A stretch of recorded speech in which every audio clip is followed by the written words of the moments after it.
Welcome back to the channel, guys. I'm Mike with thegentlemanracer.com, and today we're headed out to pick up my very first Land Rover. This is going to be a pretty fun project. I bought it on an estate sale auction website, and I won it for $505. So it's probably the cheapest Land Rover that you can buy in America right now. Now, it's a 1996 Land Rover Discovery. It's been sitting for the better part of a decade. But for $500 and being only 30 minutes from my house, I figured, why not? So I'm going to take you guys along with me as we go look at this Land Rover for the very first time together.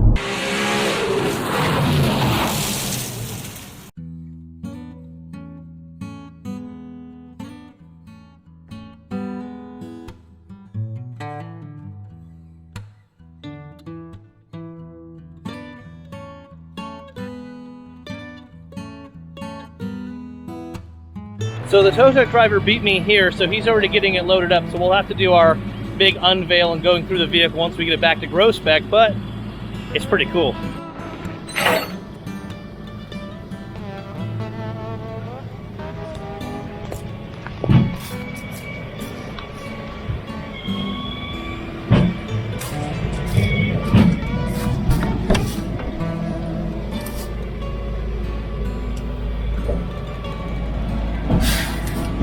Showing 209,000 miles.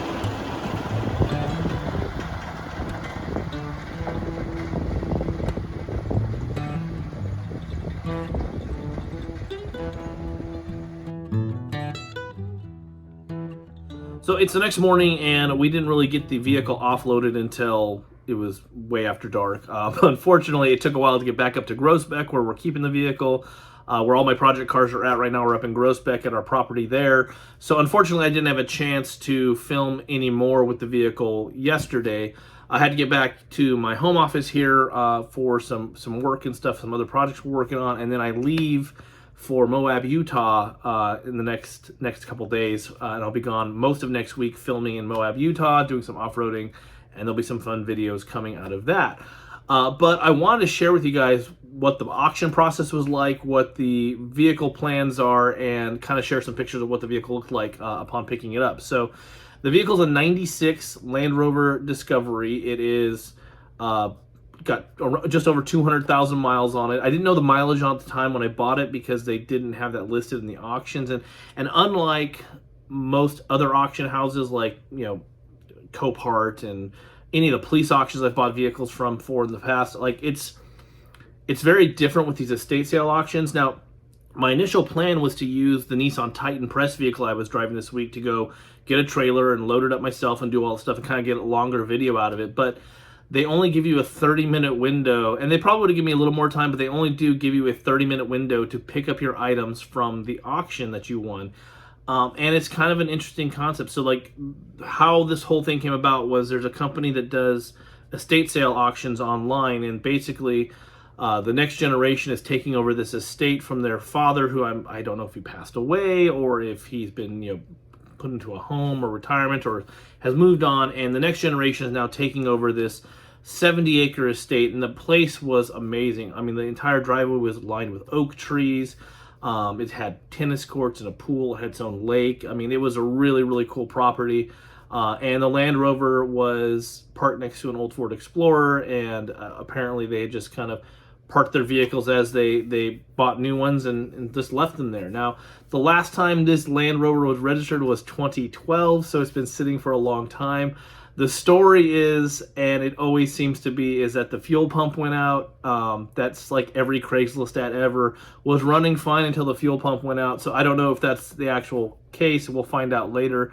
But as you can see on the interior, it's all complete. It's a An interesting model because it's not a SD or SE7. It is but it does have the jump seats, which is kind of a weird deal. So it's got the standalone jump seats, it's got the safari lights, it's got the push bar. All the stuff that is on it is actually worth more than I paid for the car. So I got a good deal on it either way. It's in incredible condition though. There's no rust, there's no body damage.